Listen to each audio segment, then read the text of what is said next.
Hola a todos y bienvenidos una vez más a el canal del misterio. En el video de hoy nos adentraremos en el escalofriante mundo de las historias de terror basadas en hechos reales. Relatos que te helarán la sangre y te harán cuestionar la seguridad de tu propio hogar. Así que pónganse cómodos, apaguen las luces y quédense hasta el final porque las historias que están a punto de escuchar les depararán más de una sorpresa. Hubo un breve periodo en mi vida en el que viví completamente solo. Vivía en un pequeño apartamento de un dormitorio en la planta baja de la casa de otra persona, justo después de mudarme de casa de mis padres y antes de conocer a mi novia y que se viniera a vivir conmigo. Durante esta etapa de mi vida, pasaba mucho tiempo a solas, excepto cuando estaba en la universidad o en el trabajo. Por eso, dedicaba gran parte de mi tiempo a ver películas. En concreto, me gustaba ver películas de miedo con bastante frecuencia. Incluso con 21 años, me sentía un poco inquieto al intentar dormir después de ver una película de terror, sobre todo viviendo solo en aquel apartamento. Y cada vez que me pasaba, miraba a mi alrededor. En varias ocasiones, llegué a encender la lámpara de la mesilla solo para inspeccionar la habitación. El inquilino de arriba no estaba en casa esa noche, ya que su coche no estaba en la entrada, así que los sonidos que oía no podían ser pasos en el piso de arriba ni nada parecido. Mis nervios realmente empezaron a traicionarme en un momento dado, porque no paraba de oír ruidos, y para ser sincero, no podía distinguir de qué parte de la casa venían. Me levanté para dirigirme a la puerta del dormitorio y la abrí.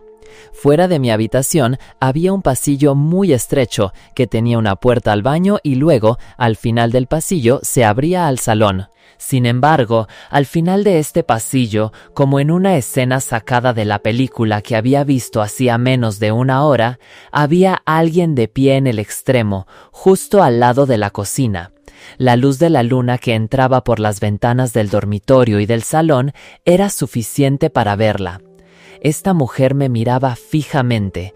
Empezó a caminar hacia atrás sin dejar de mirarme. Pero a mí no me importó. Grité y retrocedí hacia mi habitación antes de cerrar la puerta de un portazo y echar el cerrojo. Ella no vino corriendo a golpear la puerta ni nada por el estilo. En su lugar, oí cómo subía corriendo el medio tramo de escaleras hacia la salida de mi apartamento y luego la puerta se cerró de golpe. Me quedé paralizado por el shock durante al menos 10 minutos antes de sentirme capaz de coger el móvil y salir del dormitorio para revisar el apartamento.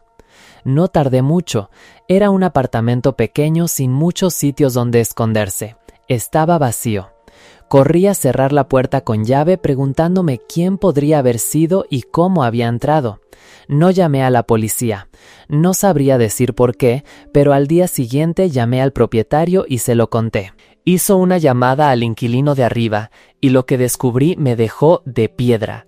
La mujer que había entrado en mi apartamento era una expareja del hombre que vivía arriba, una ex bastante inestable por lo visto, y después de encontrar su dirección de alguna manera, se equivocó de casa y entró en la mía. El inquilino de arriba bajó a mi puerta y se disculpó al día siguiente, pero nunca obtuve muchos detalles de él ni del propietario. Aún me pregunto qué planeaba hacerle esa mujer. No soporto a la novia de mi padre, para nada, nunca me ha gustado. Se llama Sofía. Mi padre es viudo desde 2019, cuando murió nuestra madre, y sé que se ha sentido solo y que ahora está dispuesto a conformarse con cualquiera, incluso con Sofía. Y a pesar de mis advertencias, no me escucha. La he estado viendo hacer algunas cosas muy sospechosas por la casa y realmente está empezando a asustarme. Empezaré por el principio. Tengo 2 hermanos, mi hermano de 10 años, Javi, y mi hermanito de 2 años, Marcos. Desde el día en que nos la presentó, había algo en su sonrisa que no me gustaba. Era inquietantemente amplia y exagerada. Muy pronto empezó a traerla mucho más a menudo y sinceramente nunca me cayó bien. Pero al principio solo era porque sentía que algo no encajaba en su personalidad. Entonces empezaron a pasar cosas. Lleva ya un tiempo viviendo con nosotros. Hace unas semanas la pillé en el armario de mi padre cuando él no estaba en casa. La caja fuerte de mi padre está en su armario, junto con el lugar donde esconde la combinación y otros objetos de valor. Cuando me vio en la puerta, sonrió y me dijo: «Hola, cariño, ¿qué tal?», con esa sonrisa suya tan molesta y espeluznante. No dije nada más que «nada». Luego cerró la puerta de su armario y yo me fui a mi habitación. Se lo conté a mi padre, pero no pareció preocupado. Unos días después, mientras mi padre estaba de nuevo en el trabajo, yo acababa de llegar del instituto y, mientras subía a mi habitación, vi a Sofía salir de la habitación de mi hermano pequeño, Javi, y cerrar la puerta tras de sí. Le pregunté qué hacía en su cuarto. Me sonrió y dijo: «Solo estaba abriendo la ventana, hace calor en casa». No respondí y subí a mi habitación. Cuando la oí bajar, finalmente me colé en la habitación de Javi para comprobar si de verdad había abierto la ventana, y ambas ventanas estaban cerradas. Algo pasaba con esta mujer, lo sabía y lo sigo sabiendo. Se lo volví a decir a mi padre y, en respuesta, me pidió que por favor tuviera paciencia con la situación y que sabía que Sofía no me caía bien. Ya ni me molesté en decírselo a Javi. Adelantemos la historia a hace 2 días. Ni Jake, ni mi padre, ni yo estábamos en casa, y Catalina se había quedado cuidando de Santi. Llegué a casa sin avisar, quería hacerlo en secreto, con la esperanza de pillarla haciendo algo raro otra vez. Entré sigilosamente en casa y subí a mi habitación sin hacer ruido. Al rato, desde la cocina de abajo, empecé a oír a Santi llorando. No era un llanto normal, era un llanto de angustia, de verdadero pánico, y oí a Catalina gritarle a pleno pulmón: «¡Cállate de una maldita vez!». Era la primera vez que la oía levantar la voz, y creo que fue la primera vez que vi su verdadera cara. Bajé corriendo las escaleras para gritarle que dejara en paz a mi hermano.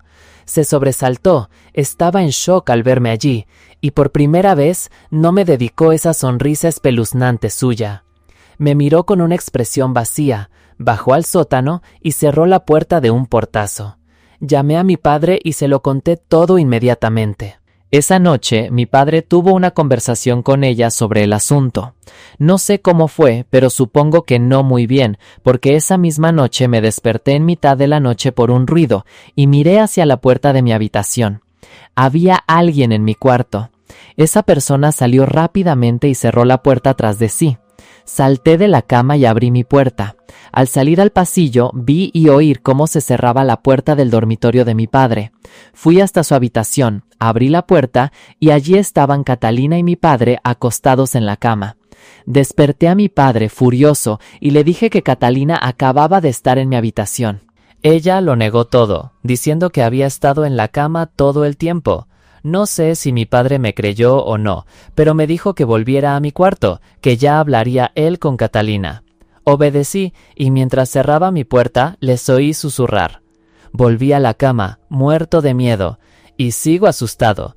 Quiero que se vaya de esta casa y de nuestras vidas. Creo que es peligrosa. ¿Por qué estaba en mi habitación? Me está dando un miedo terrible. Me preocupa el bienestar de mi familia y no sé qué podemos hacer. Esta otra historia ocurrió hace unos años, cuando yo tenía 30. Estaba en mi apartamento de Marbella, en la Costa del Sol. Mi apartamento, que todavía conservo, está en la segunda planta de un edificio bastante bueno cuyo nombre no diré por privacidad. Siempre que bajo es durante los meses más fríos del norte y me convierto en un auténtico adicto a la playa. Por suerte para mí, trabajo en remoto con mi portátil y el móvil, así que he podido escaparme para allá siempre que he querido. Marbella es, en general, una ciudad bastante limpia y segura, y la zona específica donde está mi edificio no es una excepción. O al menos no lo era. Era a mediados de enero, tarde por la noche, pasadas las 10. Estaba en mi balcón con los pies colgando por encima de la barandilla, trabajando con el portátil, cuando de repente oí a alguien gritar algo desde abajo, en la calle. Gritaba y «¡Oye tú!». Al principio no me moví, di por hecho que le hablaba a otra persona. Era imposible que me estuviera llamando a mí. Pero insistió, tú, el de arriba. Y se me paró el corazón, porque entonces supe que me hablaba a mí. Mi principal pregunta era ¿por qué? Dejé el portátil en la silla y me asomé por la barandilla para mirar al suelo. Había un tipo de pie frente a un coche en el aparcamiento, mirándome fijamente. «Sí, tú», dijo. Le pregunté, «¿Qué pasa?». Me dijo que bajara, que quería enseñarme algo guay. Me fijé mejor en él, un tipo con la gorra para atrás y una camiseta de tirantes. Supuse que era un niñato con ganas de molestar, así que lo ignoré y volví a sentarme. Al hacerlo, le oí reírse mientras decía, «Voy a subir y te vas a enterar de lo que vale un peine, imbécil». Me levanté de nuevo y le miré. Tenía una sonrisa inquietante y siniestra en la cara. Me di cuenta de que parecía mayor de lo que había pensado al principio. No era ningún niñato. Abrí la boca para gritarle algo, pero por alguna razón no me molesté. Cogí el portátil, entré en casa y cerré la puerta corredera. Esperaba que gritara un par de cosas más, pero no oí nada. Aunque aquello me incomodó profundamente, me sentí mucho más seguro dentro. Lo achaqué a que sería el típico lunático que te encuentras de vez en cuando por la noche, pero la cosa pasó a otro nivel, cuando el silencio de la habitación se rompió por unos golpes atronadores en la puerta de mi apartamento, acompañados de una voz que gritaba obscenidades y amenazas contra mí. Era el mismo tipo. Los golpes eran tan fuertes que temí de verdad que fuera a echar la puerta abajo. Lo único que pude hacer fue gritar, «¡Voy a llamar a la policía!». Pero no se inmutó. Sus golpes se convirtieron en ruidos secos, como si estuviera rajando y apuñalando la madera. Probablemente todo duró 1 o 2 minutos, pero se sintió como un siglo. Hasta que dio un último golpe fuerte y furioso, gritó otra grosería contra mí y se marchó. Lo supe porque miré por la mirilla. Llamé a la policía después de todo aquello, solo para mostrarles y reportar lo sucedido. Al otro lado de la puerta había varias marcas de cuchillo, lo que confirmaba que sí lo escuché apuñalándola y que efectivamente llevaba un arma. Recé para que nadie hubiera resultado herido esa noche. Dudo que me conociera. Creo que simplemente era un tipo totalmente descontrolado que quería hacer daño a alguien. Una vez pasé una noche en la cárcel. Sé que todos lo dicen, pero yo no hice nada malo. Me atacó un portero en una discoteca de mi ciudad porque una chica con la que había tenido historia estaba allí, y tuvo la desfachatez de mentir diciendo que yo la estaba molestando a ella y a sus amigas, cuando ni siquiera les hablé. El portero vino, me puso las manos encima y empezó a empujarme hacia afuera del local, y la verdad, en mi estado de embriaguez, me defendí. Por supuesto, había policías fuera del bar, y entre un chico borracho y un portero de discoteca, ¿a quién iban a creer? Terminé esposado en la parte trasera de un coche patrulla, camino a la comisaría, donde pasé la noche. En la celda solo había una barra de madera para sentarse, y otro tipo además de mí. Me preguntó por qué estaba allí, y le contesté, por tonterías. Solo con mirarlos supe que yo no encajaba en ese lugar. Tenía tatuajes en la cara, le faltaba un diente delantero y su expresión decía claramente, «No te metas conmigo». No quería provocarlo, así que intenté hablar con él solo si él me hablaba primero. En un momento me abrí un poco, más que nada por la rabia que tenía y porque necesitaba desahogarme. Durante esa conversación le conté información delicada, como de dónde era, de la zona acomodada de la ciudad. Le expliqué cómo había organizado algo en mi casa esa noche porque mis padres estaban de viaje, y que luego todos fuimos juntos a la discoteca. Básicamente le relaté toda la noche, ya que estaba borracho. Yo solo quería dormir, pero él seguía hablándome y empezaba a molestarme. Finalmente, creo que se dio cuenta y se calló. A la mañana siguiente tuvimos que ir al juzgado porque, sí, lamentablemente me acusaron de agresión y allanamiento, 2 cargos falsos. Mi compañero de celda también debía presentarse. Yo vi al juez antes que él, y él estaba en la parte trasera de la sala escuchando mis cargos. Me dejaron libre con una futura fecha de juicio. Una pesadilla total. Pero esa misma noche, ya en casa, con las ventanas abiertas, escuché pasos rodeando la vivienda, varios pares de pasos. Empecé a cerrar una a una las ventanas de la planta baja. Cuando llegué a la puerta trasera, que era corredera de cristal y daba a la terraza, encendí la luz con curiosidad, y en ese instante, 2 tipos salieron corriendo de la luz hacia la oscuridad. Reconocí a uno de ellos, era mi compañero de celda. Corrí a cerrar la persiana de la puerta y continué cerrando el resto de las ventanas. No podía creer que me hubiera encontrado, pero estaba claro que había venido a robar tras escucharme decir que mis padres estaban fuera. Seguramente pensó en dinero fácil cuando le dije en qué zona vivía, y probablemente escuchó mi nombre en la sala y con una simple búsqueda encontró mi dirección. Los dos huyeron, o al menos eso creo, porque no volví a saber nada esa noche. Nunca le conté a mis padres que me habían arrestado, y por eso tampoco les hablé de cómo mi compañero de celda casi vino a robar nuestra casa. Esto me pasó hace poco, y aún no sé cómo sentirme más que asustada. No soy una persona espiritual en absoluto. He estado saliendo de forma intermitente con un chico llamado Alejandro. Lo conocí a través de un compañero de trabajo una noche en la que salimos juntos a un bar, y nos llevamos bien al instante. Finalmente lo presenté a mi familia. Mientras que mis padres se mostraron indiferentes, mis abuelos no lo aceptaron, sobre todo mi abuela. Ambos dijeron que veían algo malo en él, que no parecía una buena persona, pero fue mi abuela quien más insistió en eso. No lo dijo solo después de una vez conocerlo, sino tras varias ocasiones en que lo llevé conmigo.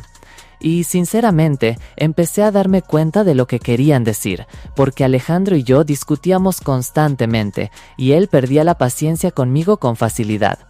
Por eso nuestra relación era un ir y venir sin parar. Hubo una noche en la que sentí que estaba a punto de perder el control conmigo, pero se contuvo y luego se calmó. Fue entonces cuando dije, hasta aquí llegué, y lo dejé, o al menos eso creí. Mi abuela estaba especialmente feliz y me dijo que podía encontrar algo mucho mejor. Después insistió, como siempre, en que buscara un buen chico de familia, como ella solía recomendarme. Poco después de esto, mi abuela falleció de un infarto. Durante mi duelo, para conmemorarla, colgué un cuadro con una foto suya en la pared de mi habitación. Esto fue hace apenas un mes.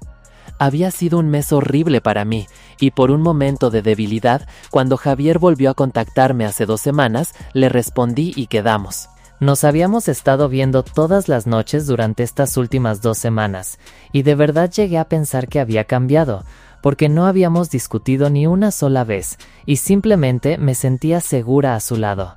Bueno, pues hace tan solo unos días, Javier y yo decidimos formalizar nuestra relación y volver a ser novios. Esa misma noche me desperté de golpe por un estruendo en mi habitación. Entré en pánico y encendí la lámpara, y tardé un segundo en darme cuenta de que el cuadro de mi abuela ya no estaba en la pared. Me levanté y vi que el marco se había caído al suelo y se había hecho añicos.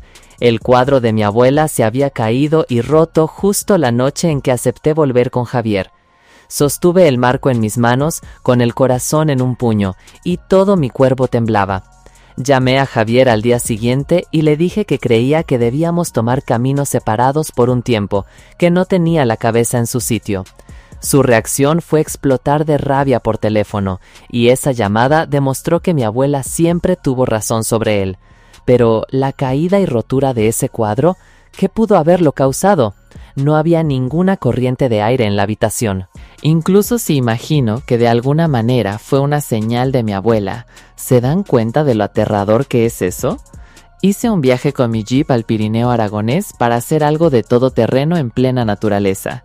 Hice varias rutas por la zona de los Sibones de Anayet y decidí terminar la noche en un sendero conocido como la Senda del Desfiladero Oscuro. Era un camino con cierta dificultad, pero el paisaje era absolutamente incomparable. Llevaba un saco de dormir y planeaba pasar la noche en la parte de atrás de mi Jeep con los asientos traseros abatidos. Aparqué un poco alejada del sendero principal por la remota posibilidad de que pasara algún otro conductor nocturno, aunque era muy poco probable. Supongo que la gente puede llamarme rara por disfrutar del 4x4 y acampar sola, pero siempre me ha gustado hacer las cosas a mi aire. Uso la palabra acampar porque para mí esto es como una acampada de lujo. En lugar de estar en una tienda de campaña, estoy en la parte de atrás de mi Jeep en medio del bosque. Comí unas barritas de proteínas y otros snacks que traje como mi pequeña cena. Luego preparé mi saco de dormir en la parte de atrás. Por si se lo preguntan, no estaba a oscuras. Tenía encendida la barra de luces LED de mi Jeep, que iluminaba toda la zona de una forma increíble. Finalmente me metí en el saco, y sería mentira si dijera que es cómodo dormir ahí atrás, pero es el precio que pago por disfrutar de una ruta al amanecer. Tenía todas las ventanillas cerradas para evitar que entraran bichos, pero aún así oía todo lo de fuera. Y entonces ocurrió. Oí una voz proveniente del bosque, seguida de una risa corta y fuerte.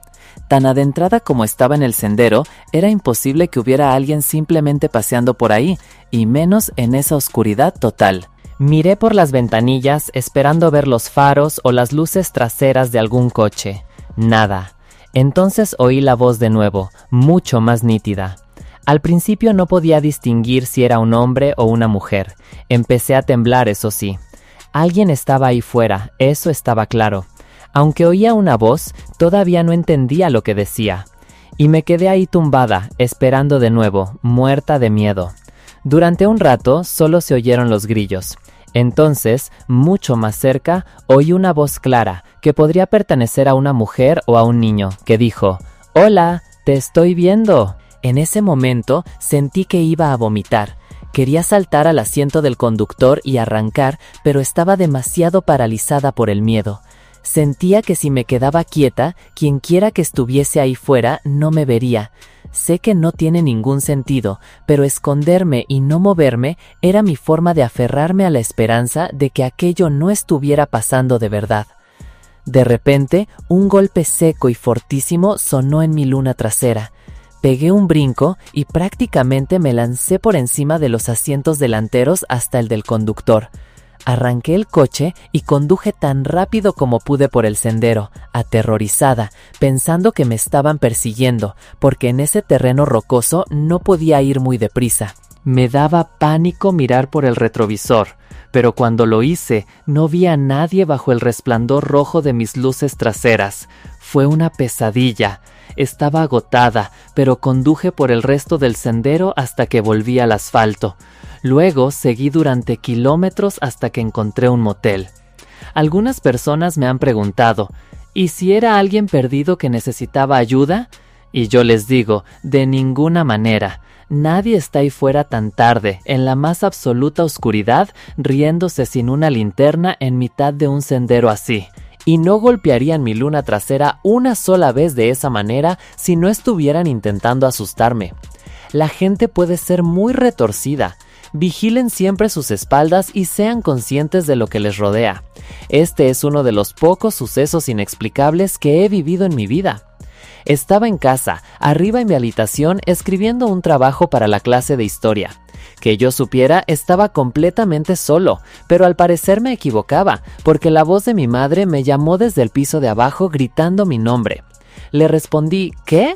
No contestó. Así que, un poco molesto porque no quería perder el hilo de mis pensamientos con el trabajo, me levanté de mala gana para bajar y ver qué quería. Cuando llegué abajo, busqué a mi madre por todas partes, pero no había ni rastro de ella. Así que grité, ¡Mamá! Y ella me respondió gritando mi nombre. Su voz venía del sótano, así que me acerqué a la puerta, pero extrañamente las luces estaban apagadas. Volví a llamar escaleras abajo, ¡Mamá! Y ella respondió. Grité, ¿qué haces ahí abajo con las luces apagadas? No hubo respuesta. Encendí la luz y bajé las escaleras. Oí a mi madre llamarme de nuevo cuando estaba casi al final de los escalones. La cosa se estaba poniendo muy rara. Cada vez que me llamaba sonaba exactamente igual, como si no hubiera la más mínima diferencia en la entonación cada vez que decía mi nombre. Grité, ¡Mamá!, de nuevo, y una vez más ella gritó mi nombre. No se la veía por ninguna parte del sótano, pero entonces me di cuenta de que la puerta de ese pequeño armario del trastero estaba abierta. Lo llamo así porque es un armario extraño, en el que tienes que entrar casi a gatas, pero que ocupa una buena parte del sótano. Ese era el único lugar que quedaba donde mi madre podía estar. Así que dije, ¡Mamá!, una última vez. No hubo respuesta. Esta vez me acerqué a la puerta del armario y me puse de rodillas para intentar mirar dentro. Estaba oscuro como boca de lobo y empezaba a asustarme de verdad. Dije, «Mamá, ¿me estás tomando el pelo?». No hubo respuesta alguna, solo el silencioso zumbido de la luz del sótano. Me levanté y por alguna razón decidí subir corriendo las escaleras, cerrando y echando el cerrojo a la puerta del sótano detrás de mí. No sabía qué acababa de presenciar y oír, pero fui a coger el teléfono fijo de casa para llamar al móvil de mi madre. Sonó un par de veces hasta que mi madre lo cogió y me enteré de que estaba en el supermercado haciendo la compra. Se lo conté, pero no se creyó mi historia. Por supuesto, pensó que le estaba gastando una broma.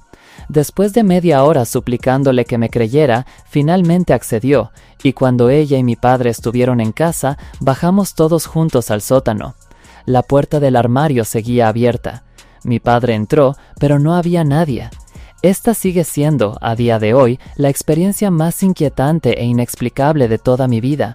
Tenía solo unos 9 años cuando esto pasó. Me había quedado a dormir en casa de mi abuela para pasar el fin de semana, algo que hacía a menudo cuando era pequeño. Era un día de tormenta y mi abuela había salido a un supermercado cercano a comprar los ingredientes para la cena. Estaba en el salón viendo Bob Esponja cuando sonó el teléfono. Obviamente no tenía ninguna razón para contestar, pero ya sabes, era un crío con mentalidad de crío. No hay explicación para las decisiones que tomamos a esa edad. Fui a la cocina, cogí el teléfono y después de decir «diga» con mi vocecita de niño, la voz de un hombre al otro lado dijo «¿Puedo hablar con el adulto que esté en casa?». Dije «no está en casa» y la voz respondió «¿Entonces, estás completamente solo ahora mismo?». Recuerdo que hice una pausa por un segundo y luego dije «sí». Incluso a mi edad, después de que me preguntara eso, supe que probablemente no había sido una buena idea coger el teléfono. La persona al otro lado preguntó si la dirección que tenía registrada era correcta, pero no respondí. Colgué el teléfono y ahora estaba nervioso. Me preocupaba haber metido a mi abuela en un lío. A pesar de todo, volví a ver Bob Esponja. Unos 20 minutos después, sonaron unos golpes frenéticos en la puerta. Silencié la televisión y me puse a escuchar. Junto con los golpes, alguien al otro lado gritó «¡Por favor, ayuda!». Era un hombre. Me deslicé hasta el borde de la pared donde estaba el hueco de la puerta principal para echar un vistazo y ver si veía a alguien al otro lado a través del cristal que había en la parte superior de la puerta. Fue un error, porque lo vi y él a mí también. El hombre al otro lado de la puerta dijo inmediatamente «Niño, por favor, abre la puerta, estoy muy malherido». Corrí a la esquina de la habitación junto a la ventana y cerré las persianas para poder esconderme detrás del sofá. Estaba muerto de miedo. En aquella época no había móviles, no podía llamar a mi abuela. El hombre siguió aporreando la puerta, sus gritos de auxilio se volvían cada vez más irritados y sus golpes se hicieron más fuertes y frecuentes. Entonces los golpes en la puerta se detuvieron y comenzó a golpear la ventana justo al lado de mí. Ese hombre extraño empezó a decir cosas como «no voy a hacerte daño» y «por favor, estoy sangrando mucho». Yo, acurrucado detrás del sofá, empecé a llorar en silencio. Finalmente, los golpes pararon y después de un minuto corrí a la habitación de mi abuela y cerré la puerta con llave. Me metí en su cama, debajo de las mantas, dejando solo mi cabeza afuera. El sonido de la lluvia golpeando el alféizar y algún que otro trueno lejano me dieron una calma extraña, aunque solo por un rato. Pero entonces lo vi aparecer por una de las ventanas, intentando abrirla a la fuerza. Por suerte, todas las ventanas ya estaban cerradas. Me escondí completamente bajo las sábanas y creo no me vio allí. Esa fue la última vez que lo vi o lo escuché. 20 minutos después, escuché a mi abuela entrar por la puerta principal. Corrí hacia ella llorando, pidiéndole perdón y contándole todo. Ella, por supuesto, llamó a la policía, y cuando los agentes me pidieron que diera todos los detalles posibles, mi abuela me llamó a la sala para responder. Después me envió a la habitación de invitados a ver la tele. Desafortunadamente, aquel hombre nunca fue atrapado. Mi abuela nunca se lo contó a mis padres y me pidió que yo tampoco lo hiciera. Pero también nunca volvió a dejarme solo otra vez. Cada vez que dormía en su casa después de eso, que fueron pocas veces, ella siempre se aseguraba de estar conmigo. En pocas palabras, estuve a una sola puerta sin cerrar de haber sido secuestrado. Soy padre de 2 hijos, uno de 15 y otro de 10 años. Mi mujer no estaba en casa en ese momento. Yo estaba en mi habitación echándome una siesta en plena tarde. Mi hijo mayor entra y sale todo el tiempo con sus amigos, así que cuando escuchaba la puerta abrirse y cerrarse una y otra vez, no le di importancia. Pero cuando por 4ª vez escuché el portazo de la puerta de entrada, empecé a molestarme y le silbé para que dejara de hacer ruido. Entonces comencé a oír otros sonidos fuertes al final del pasillo, desde la habitación de mi hijo pequeño Javier. Pensé que estaría jugando con sus muñecos o algo parecido, pero incluso con la puerta de mi cuarto cerrada, los golpes eran tan constantes que me resultaban insoportables. Era un ruido seco, repetitivo, como si algo golpeara la pared sin parar. Cuando crucé el pasillo y me acerqué, lo escuché más claro. Abrí la puerta, que ya estaba entreabierta, y entré enfadado llamando a Javier por su nombre, pero allí no estaba mi hijo. En su lugar había un hombre adulto, de espaldas, golpeando su cabeza contra la pared una y otra vez. Había manchas de sangre en la pared. El hombre me miró de reojo, sin girar la cabeza del todo. En un impulso lo derribé contra el suelo, y fue entonces cuando mi hijo salió de debajo de las sábanas donde se había escondido. El hombre no opuso resistencia. Empezó a gritar incoherencias, diciendo cosas sin sentido que confirmaban que no estaba en sus cabales. Le pedí a Javier que fuera corriendo a por el teléfono fijo mientras yo lo mantenía inmovilizado. Llamamos a la policía y tuve que sujetarlo así al menos 5 minutos hasta que llegaron. Todo ese tiempo no dejó de reír, sonreír y soltar frases delirantes. Estaba enfermo, bajo los efectos de algo, o ambas cosas. No presenté cargos y estoy seguro de que se lo llevaron a un lugar donde pudiera recibir la ayuda que claramente necesitaba y, sobre todo, para sacarlo de las calles. He sufrido muchos terrores nocturnos a lo largo de mi vida y además padezco varios trastornos del sueño. Ni siquiera puedo contar las veces que he experimentado parálisis del sueño. Es algo realmente perturbador. También me ha pasado muchas veces despertarme viendo arañas u otros insectos enormes en mi cama, que desaparecen solo cuando empiezo a recuperar la lucidez. Pero las alucinaciones siempre son tan reales, tan vívidas, que termino saltando de la cama, gritando, lanzando almohadas contra esos bichos inexistentes. Y eso sin mencionar las pesadillas constantes que padezco. Hubo una semana en particular llena de exámenes y trabajos escolares en la que estaba agotado mental y físicamente. Tenía la mayoría de los deberes para el día siguiente, un viernes, así que me quedé estudiando hasta muy tarde. Debían de ser las 3 de la madrugada y apenas me quedaban 3 horas para dormir. Cuando por fin terminé todo, caí desplomado en la cama y me quedé dormido al instante. Esa noche tuve otra de esas pesadillas extrañas. Lo único que puedo decir es que me encontraba en un edificio largo, casi interminable, del que intentaba escapar. Y en cada habitación que atravesaba encontraba caramelos, como si fuera una atracción de Halloween. Pero al mismo tiempo huía de algo, y aquello de lo que escapaba se reía sin parar. Era la risa de un niño, pero sonaba como si viniera de todas partes. Lo que me hizo despertar fue justo al llegar a lo que parecía ser la última puerta del edificio. Las risas eran ensordecedoras en ese momento. Y justo cuando abrí esa puerta, me desperté de golpe en mi cama. No podía moverme, estaba ocurriendo otra vez. Y entonces escuché esas mismas risas, pero esta vez provenían del centro de mi propia habitación. Con un esfuerzo sobrehumano, moví los ojos para enfocar el centro del cuarto. Allí, de pie, había 4 figuras. Parecían una familia, un hombre y una mujer altos, y a su lado, un niño y una niña pequeños. Estaban todos cogidos de la mano, y todos se reían, mirándome fijamente con unas sonrisas gigantescas en sus rostros, sonrisas inhumanamente anchas. Y mientras sentía esa opresión terrible en el pecho, algo muy común en la parálisis del sueño, empecé a sentir que se hacían más grandes, o quizás que se acercaban, como si estuvieran flotando lentamente hacia mí. Cuando mi cuerpo por fin me lo permitió, me quité las sábanas de un tirón, lancé las almohadas con todas mis fuerzas hacia el centro de la habitación y grité. Pero las almohadas no golpearon nada. Las 4 figuras habían desaparecido y las horribles carcajadas habían cesado. Nunca, jamás, había experimentado una alucinación así, y eso que he sufrido parálisis del sueño muchísimas veces.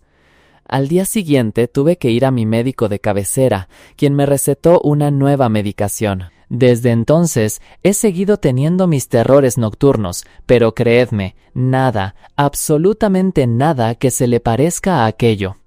Si esta historia os ha puesto los pelos de punta, no olvidéis dejar un buen like, suscribiros al canal y compartir este vídeo con vuestros amigos más valientes. Y ahora os toca a vosotros. ¿Qué creéis que vio realmente nuestro protagonista? ¿Habéis tenido alguna experiencia similar? Dejad vuestras teorías y vuestras propias historias en la sección de comentarios. Nos vemos en el próximo vídeo de El Canal del Misterio.